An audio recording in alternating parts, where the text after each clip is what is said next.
ये हमारी मस्जिद है। आप चाहते हैं कि हम फजर में सो जाएं, ज़ोहर में आके नमाज़ पढ़ लें, असर में पढ़ लें, मगरिब में पढ़ लें और इशा में जाके सो जाएं और हमें लोग मुसलमान कहें। देखिएगा ज़रा,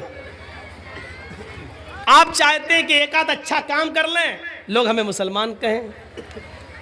2-4 वक्त की नमाज पढ़ लेने से, मिसाल पर गौर कीजिएगा, 2-4 वक्त की नमाज पढ़ लेने से, 2-4 रोज़े रख लेने से, 2-4 इस्लामी काम कर लेने से आप मुसलमान नहीं कहलाएंगे। मिसाल दे दूं, ऐसा हमारा इस्लाम से ताल्लुक़ नहीं होना चाहिए कि जब चाहो तब घुस जाएं और जब चाहे कोई हमें इस्लाम से बाहर निकाल कर फेंक दे। ऐसा नहीं होना चाहिए इस्लाम के साथ हमारा ताल्लुक़। जरजीत साहब के पास पानी का एक जग है। आपके यहाँ जर्दा बनता है? जर्दा, अरे वो मीठा चावल होता है, इधर नहीं बनता है, हम लोगों के यहाँ बनता है। तो उसमें खाने वाला रंग होता है। आपके यहाँ खाने वाला रंग तो बहुत सी चीज़ों में डाला जाता होगा। जलेबी में डाला जाता है, पुलाव में भी डाला जाता है रंग। आप जाइए और 2 रुपए का, 5 रुपए का खाने वाला रंग किसी दुकान से ले आइए और वो खाने वाला रंग पानी के उस जग में डाल दीजिए। 2 दिन आप इंतज़ार आपको नहीं करना है, 1 मिनट भी आपको इंतज़ार नहीं करना होगा। आप थोड़ी ही देर में देखेंगे जैसे ही वो लाल या पीला रंग पानी में गया और पानी को पूरा का पूरा लाल कर दिया या पीला कर दिया, जो रंग पानी में डाला गया पानी उसी रंग में रंग गया। अब आप रंग को पानी से अलग करिए, हो जाएगा? जो रंग आपने पानी में डाला है, अब आप पानी से रंग को अलग करिए, नहीं होगा। और पानी को रंग से अलग कीजिए, वो भी नहीं होगा। न रंग पानी से अलग हो सकता है, न पानी रंग से अलग हो सकता है। दोनों ऐसे घुल गए हैं, ऐसे मिल गए हैं कि न पानी रंग को छोड़ता है और न रंग पानी को छोड़ता है। ये होना चाहिए हमारा इस्लाम के साथ घुलना, ये होना चाहिए हमारा इस्लाम के साथ ताल्लुक। जब हम इस्लाम में आ गए, मुसलमान बन गए, तो हमारी जान चली जाए, न तो इस्लाम हमसे निकले न हम इस्लाम से निकले। ये होना चाहिए पानी और रंग की तरह हमारा इस्लाम के साथ रिश्ता है। यहाँ चंद डंडे पड़ते हैं मॉब लिंचिंग के मौके पर तो आदमी जय श्री राम के नारे लगाने लगता है। हालांकि वो मौत का डर होता है, वो तो जिसके ऊपर बीतती है वही जानता है, मैं ये नहीं कह रहा हूं। लेकिन हमारा ताल्लुक इस्लाम के साथ ये होना चाहिए कि ऐसे हम इस्लाम में घुल जाएं और इस्लाम हम में ऐसे घुल जाए कि हमको इस्लाम से दूर किया जाए या इस्लाम को हमसे दूर किया जाए तो ना हो। हर हाल में हम, और इसकी जीती जागती मिसाल है हजरत सुमैया का वो वाकया, जब उनके दोनों पैर बांध दिए गए और दोनों हाथ बांध दिए गए और सुमैया से कहा गया, एक नेज़ा लाया गया और कहा, सुमैया देख, मोहम्मद के रब को छोड़ दे, जिनको तू पहले मानती थी उन्हीं को अपना माबूद मान ले। तो सुमैया ने क्या कहा, हाशा व कल्ला, हरगिज नहीं। अबू जहल ने वो नेज़ा निकाला, अबू जहल ने वो नेज़ा उठाया और पूरा का पूरा सुमैया के जिस्म में, सुमैया की शर्मगाह के अंदर, सुमैया के पेशाब के रास्ते में पूरा का पूरा वो नेज़ा दाखिल कर दिया। इधर से डाला और उस तरफ निकाल दिया। सुमैया के हाथ पीछे से बंधे थे। वो बूढ़ी औरत थी, आसमान पर नजरें डालती है। उस मौके पर भी उसकी जबान से ये नहीं निकला, आय अल्लाह तू मेरी मदद कर या मुझे बचा ले। उसने अपनी जिंदगी के बारे में नहीं कहा, उसने दुआ भी मांगी तो ये दुआ मांगी, या रब्बी सब्बित क़दमैया अला दीनिक या अरहमर राहिमीन। आय अरहमुर राहिमीन, आय रहम करने वाले, आय हमारे रब, इसका नेजा मेरी शर्मगाह को पार कर गया है। इसकी दी हुई तकलीफ से कहीं मैं इस्लाम न छोड़ बैठूं, कहीं दीन न छोड़ बैठूं। आय अल्लाह, मुझे मेरे दीन पर जमा देना, मुझे मेरे दीन पर साबित रखना। आय अल्लाह, इसकी दी हुई तकलीफों से कहीं मैं दीन न छोड़ बैठूं, कहीं तकलीफों से तंग आकर मैं दीन कुर्बान न कर दूं। उस मौके पर भी वो अपने दीन की सलामती मांग रही है। यह है इस्लाम में रंगना। सुमैया को सताया गया, लेकिन सुमैया इस्लाम नहीं छोड़ रही है, इस्लाम सुमैया को नहीं छोड़ रहा है। ये जिंदगी होनी चाहिए हमारी इस्लाम लाने के बाद और इस्लाम के साथ। लाख दुनिया कोशिश करे। अभी जा रहे हैं ना तकरीर के बाद, कल शादी होगी हमारे बच्चे की, हम 3 लाख रुपए मांगेंगे। इस तकरीर का असर कल पता चल जाएगा, कितना इस्लाम हमारे अंदर आया है। अपने बेटे की शादी में लड़की वाले से 2 लाख रुपया हम मांगेंगे, 3 लाख मांगेंगे, मोटरसाइकिल मांगेंगे। आप देख लीजिएगा, ये इस्लाम हमारी जिंदगी के अंदर है। ये इस्लाम, सुमैया का इस्लाम देखो। और उसके बाद 2 ऊंट मंगाए गए। एक ऊंट का चेहरा पूरब की तरफ कर दिया गया, दूसरे ऊंट का चेहरा पश्चिम की तरफ कर दिया गया। ये पैर सुमैया का इस ऊंट से बांध दिया गया और दूसरा पैर सुमैया का दूसरे ऊंट से बांध दिया गया। एक ऊंट का चेहरा पूरब की तरफ, एक का पश्चिम की तरफ। सुमैया के दोनों पैर बंधे हैं, हाथ तो पीछे से पहले ही बंधे हुए थे। अबू जहल ने कोड़ा उठाया, आए सुमैया, अभी इन ऊंटों को भगाऊंगा और तू चीर दी जाएगी। तेरे पैर एक इधर एक उधर चीर दिया जाएगा और बीच से तेरे 2 टुकड़े कर दिए जाएंगे। अब भी तू मोहम्मद का दीन छोड़ दे, अब भी तू इस्लाम छोड़ दे।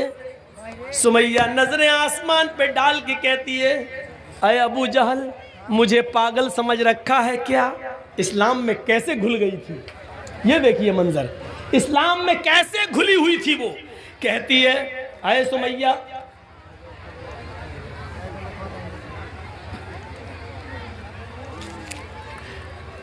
सुमैया का हाल देखिए आप, कैसे घुली हुई थी वो इस्लाम के अंदर, कैसे, कितनी इस्लाम के अंदर, इस्लाम उसके घर, उसके दिल में घर कर गया था।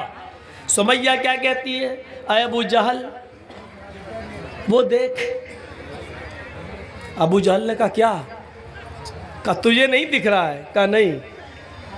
अरे वो जन्नत है, जन्नत।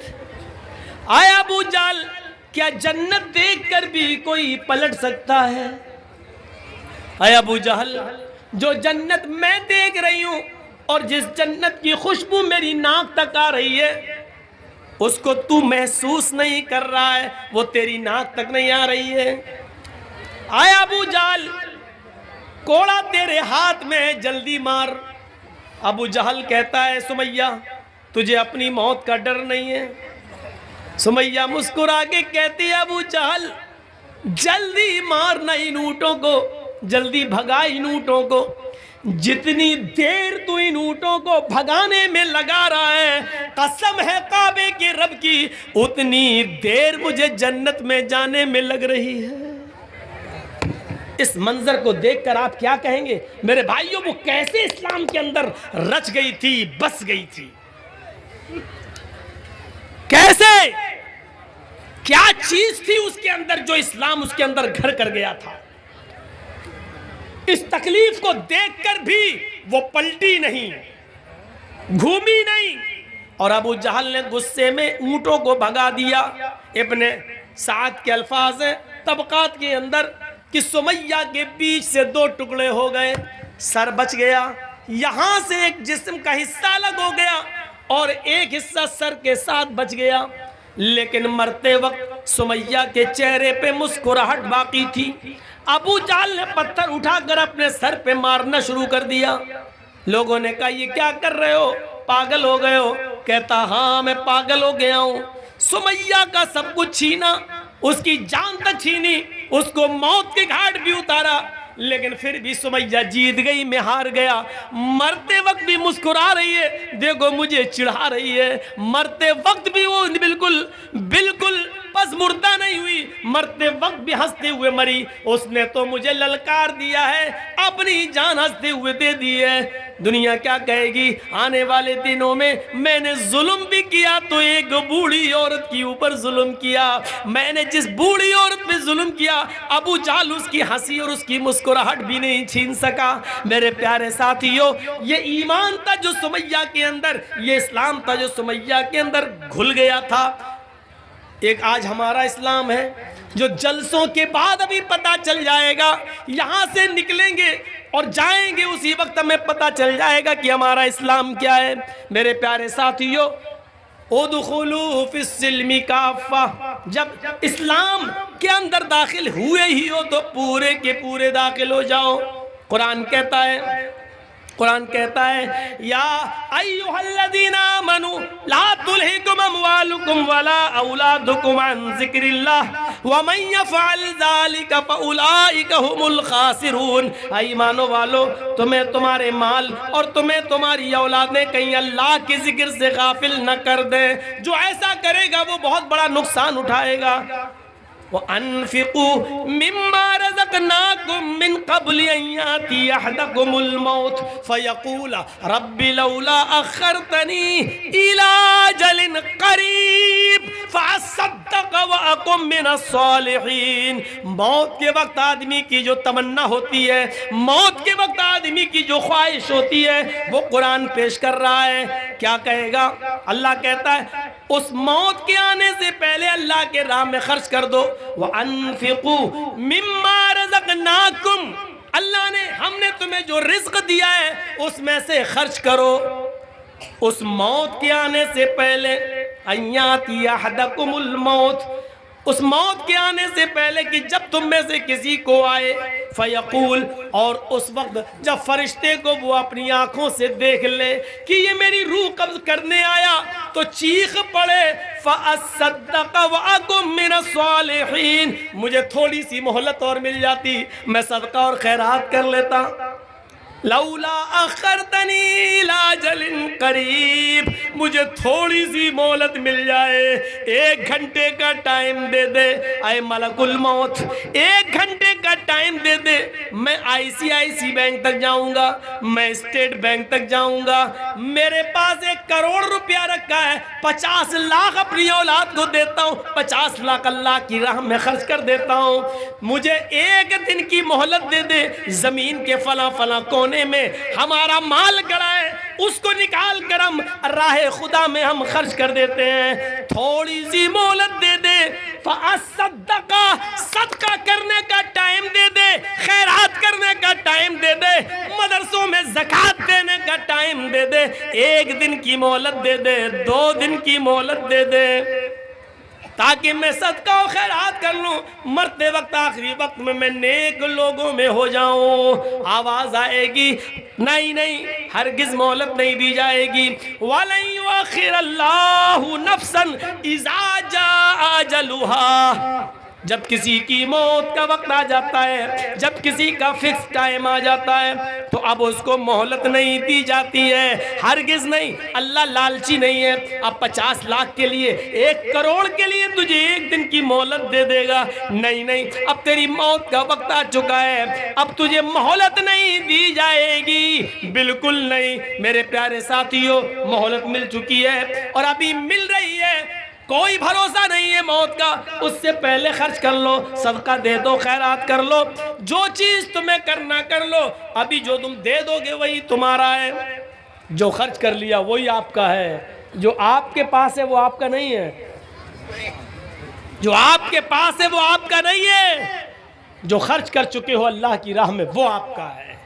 क्योंकि वो एक जगह जमा हो चुका है। फरमाया जनाब मोहम्मद रसूलुल्लाह सल्लल्लाहु अलैहि वसल्लम ने बादिरू बिल अमालि सबअन हल तंतज़िरूना इल्ला फ़क़रम मुनसिया औ गिनन मुदगिया औ मरज़न मुफ़सिदा औ हरमन मुफ़निदा औ मौतन मुजहिज़ा।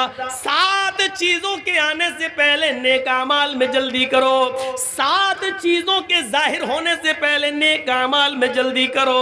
अगर तुम गरीब हो तो अमीर बनने से पहले नेक अमाल करो। हल तंतज़िरूना इल्ला फ़क़रम मुनसिया, क्या तुम आए, अगर तुम अमीर हो, अगर तुम दौलतमंद हो तो ऐसी फकीरी का इंतजार मत करो जो तुम्हें इल्ला फ़क़रम मुनसिया, हल तंतज़िरूना इल्ला फ़क़रम मुनसिया, क्या तुम ऐसी फकीरी का इंतजार कर रहे हो जो तुम्हें सब कुछ भुला दे। पैसा है, दौलत है, अभी आप सर्दियों में गर्म कपड़े ले सकते हो, गीज़र ला सकते हो, गर्म पानी से नहा सकते हो, गर्म कपड़े लाकर फजर में जा सकते हो, अभी पैसा तुम्हारे पास। क्या तुम गरीबी का इंतज़ार कर रहे हो? जब सब छिन जाएगा तब जाओगे नेक अमल करने, जब कुछ नहीं रहेगा तब जाओगे। तो गरीब होने से पहले नेक अमल कर लो। औ गिनन मुदगिया, अगर फ़कीर हो तो टाइम ही टाइम है तुम्हारे पास, वक्त ही वक्त है, नेक अमाल कर लो। क्या अमीर हो जाओगे तब नेक अमाल करोगे? ऐसे अमीर जो तुम्हें सरकश बना दे।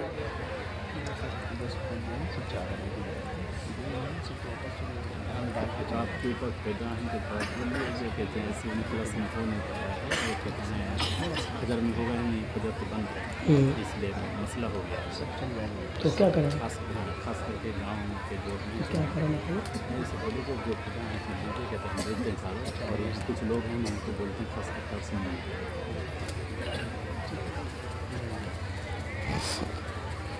तो इन 7 चीज़ों के आने से पहले हमें और आपको नेक अमल करना है। अगर अमीर हो तो गरीबी से पहले, गरीब हो तो अमीरी से पहले। जब गरीब आदमी अमीर बनता है ना तो एकदम सरकश हो जाता है, वो सोचता हमने अपने हुनर से कमाया। तो ऐसी सरकशी का इंतज़ार, ऐसी अमीरी का इंतज़ार मत करो। औ मरज़न मुफ़सिदा, तंदुरुस्त हो, सेहतमंद हो तो मरीज़ से पहले, बीमारी से पहले नेक अमल कर लो। अच्छे खासे हो, नमाज नहीं पढ़ रहे हो, जब एक्सीडेंट हो जाएगा, टांग टूट जाएगी, तब जाओगे नमाज पढ़ने। औ हरमन मुफ़निदा, जवान हो इबादत कर लो। क्या ऐसे बुढ़ापे का इंतज़ार कर रहे हो जो तुम्हारी अकल ख़राब कर दे? जवानी में नमाज नहीं पढ़ी, अब अकल ख़राब हो गई, अब जा रहे हो नमाज पढ़ने, पता ही नहीं वज़ू में 3 बार धो रहे हो कि 5 बार धो रहे हो, सजदे 2 कर रहे हो कि 8 कर रहे हो, अकल ख़राब हो, अब जाओगे इबादत करने। और मौतन मुजहिज़ा, या अचानक आ जाने वाली मौत से पहले नेक अमल कर लो। जिंदा हो तो अमल करो, क्या मौत का इंतज़ार कर रहे हो? अब दज्जाल फशर्रु गाइब युंतज़र, क्या खुरूज दज्जाल का इंतज़ार कर रहे हो? जब दज्जाल निकलेगा तब तुम नेक अमल करोगे। अब फसाअतु अदहा व अमर, क्या क़यामत का इंतज़ार कर रहे हो? क़यामत से पहले नेक अमल कर लो। तो मेरे प्यारे साथियों, याद रखिएगा, सबसे बेहतर चीज़ होती है सदका और खैरात। जो इंसान की तकदीर में बहुत सी चीज़ें लिखी हुई होती हैं, लेकिन सदका आने वाली मुसीबतों को भी टाल देता है, आने वाली मुसीबतों को भी दूर कर देता है। सदका और खैरात, तो मेरे भाइयों, ज़्यादा से ज़्यादा सदका और खैरात करके आने वाली मुसीबतों से अपने आप को बचाओ। तकदीर में ये भी लिखा होता है कि इस आदमी के ऊपर ये मुसीबत आने वाली थी, इसका एक्सीडेंट होने वाला था, लेकिन ये फला दिन ऐसा सदका करेगा, इस सदक़े की वजह से उसका एक्सीडेंट टल जाएगा। ये मुसीबत आने वाली है, लेकिन सदक़े की वजह से ये मुसीबत उसकी टल जाएगी। ये सब चीज़ें लिखी हुई हैं। तो जितना चंदा होना चाहिए उतना हुआ नहीं। मैं आपके दरमियान कुछ लोगों को भेजूँगा, और अभी कुछ लोग चले जाएं चादर लेकर। कम से कम आप लोगों से मेरी गुजारिश है, और इस्लाम के बारे में तक़रीर सुन रहे हो, आपने दूसरों के कहने पर जो दिया है, लेकिन मुझसे मोहब्बत कितनी है आपको, और मेरे कहने पर आप कितना देते हैं, एक बार झोला देखना है। आप चादर लेके भेजिए। आपके दरमियान कुछ लोग बच्चे आएंगे, चादर देकर भेज रहे हैं। आप लोग बैठे रहना, भी तकरीर जारी रहेगी इंशाल्लाह।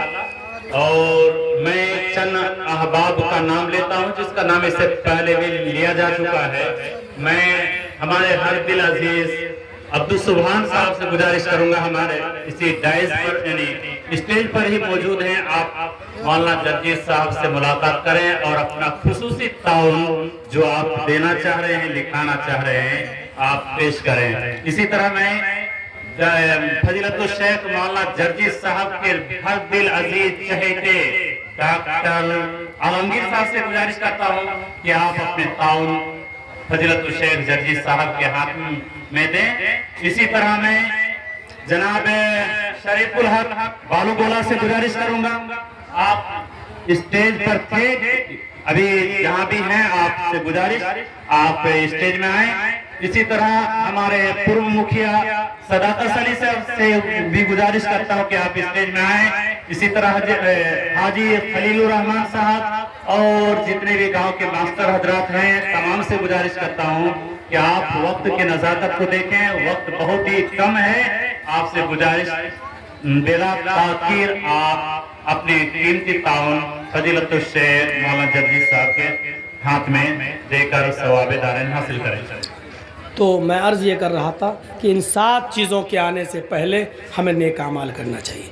मौजू मेरा है इस्लाम के अंदर पूरे के पूरे दाखिल हो जाओ। तो आज मैंने जो मिसालें दी हैं आपको कि हमें फ़ायदा हो या ना हो, हमें कानून को पर अमल करना है जो कुरान ने और हदीस ने बना दिया, जो मोहम्मद रसूलुल्लाह ने हमें दिया।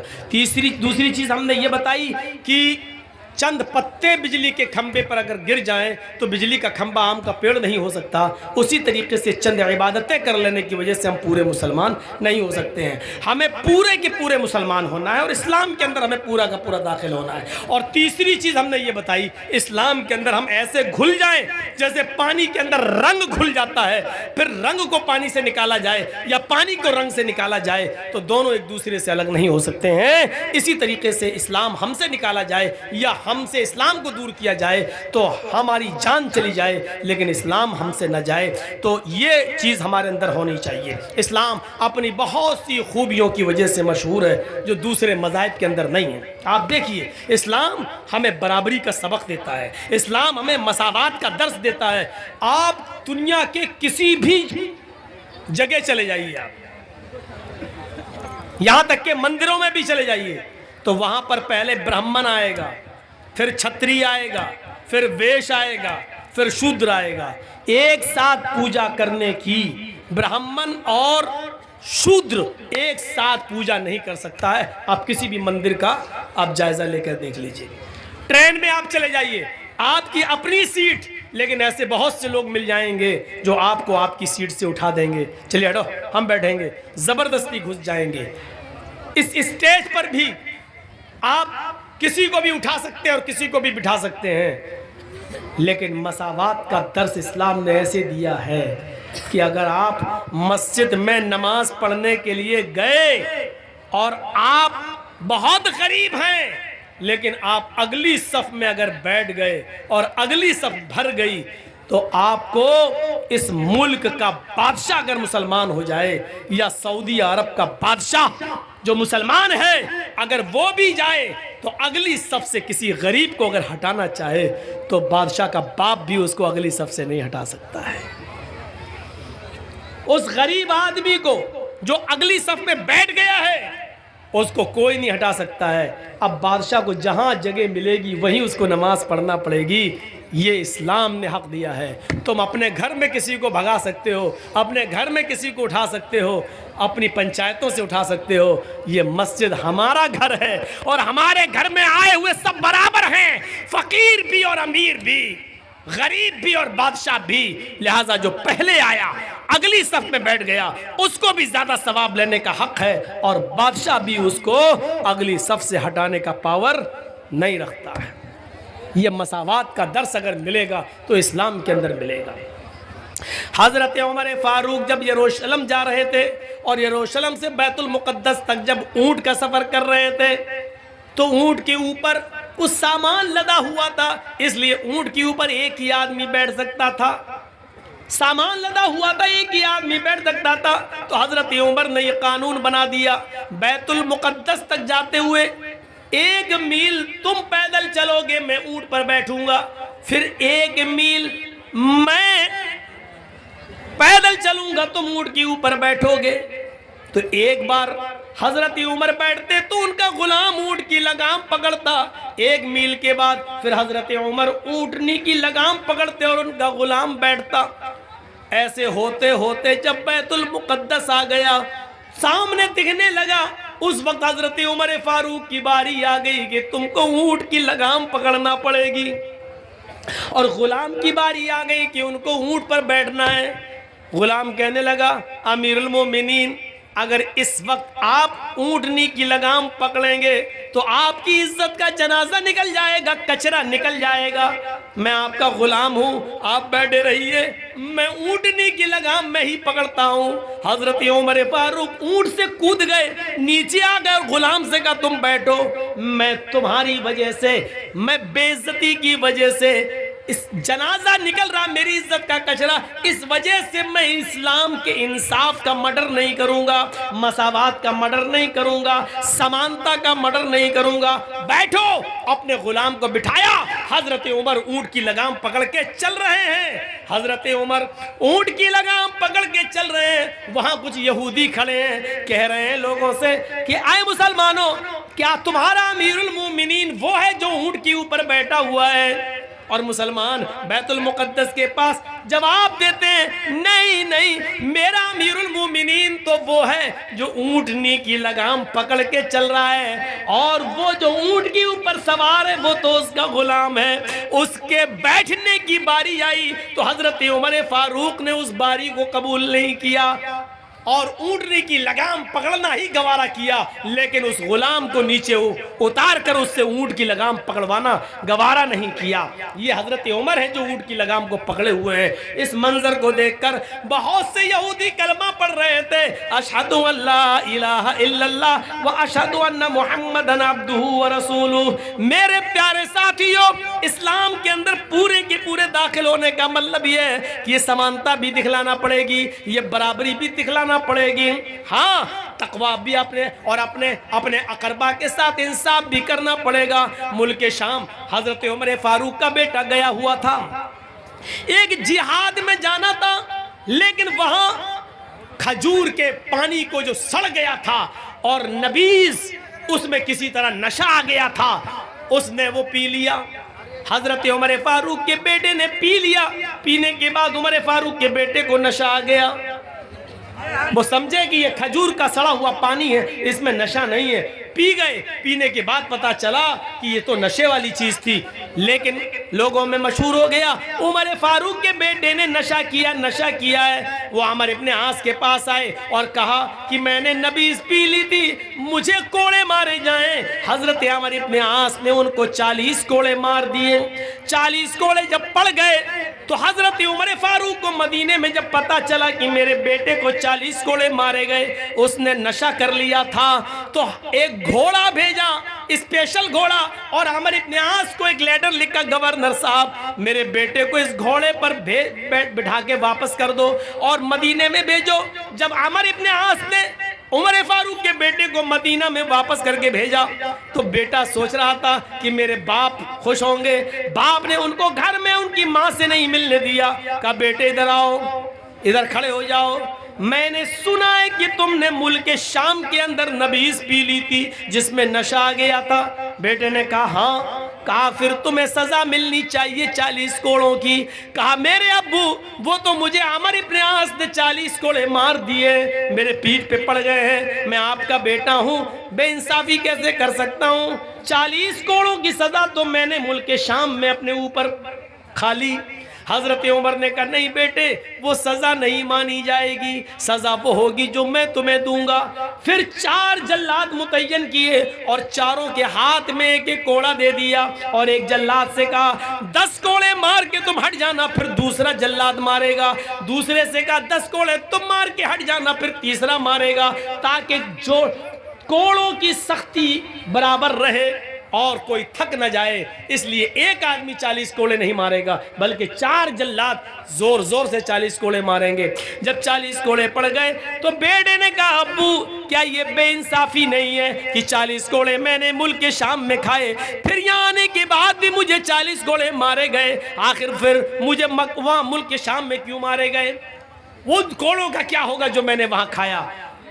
उमर फारूक का जवाब था, मेरे बेटे, मुल्क शाम के अमीर गवर्नर के ऊपर मेरा एतबार नहीं है, उसने तुम्हें कोड़े मारे हैं, लेकिन मेरा दिल कहता है उसने तुम्हारे साथ रियायत बरती होगी, जितनी जोर से मारना चाहिए उतनी जोर से नहीं मारा होगा, इसलिए कि तुम अमीरुल मोमिनीन के बेटे हो, इसलिए कि तुम उमर फारूक के बेटे हो। मैंने सोचा कि वहां तुम्हें पक्का और सच्चा इंसाफ नहीं मिला होगा, आज मिला है। मैंने 4 जिल्लादों से 40 कोड़े पड़वाए हैं तुम्हें। ये थे मुस्लिम